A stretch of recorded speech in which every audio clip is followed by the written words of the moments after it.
What's the meaning of broom cupboard?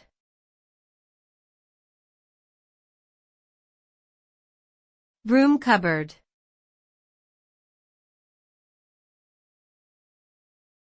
Broom cupboard.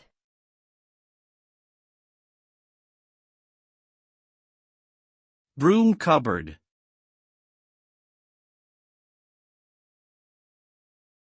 Broom cupboard.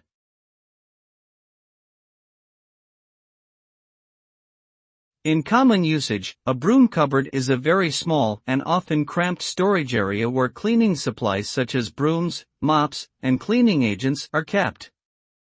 The term broom cupboard is mostly used in British English and is often used metaphorically to refer to a small, cramped space or a position of low importance or responsibility. For example, someone who is given a broom cupboard as an office might feel unimportant or undervalued.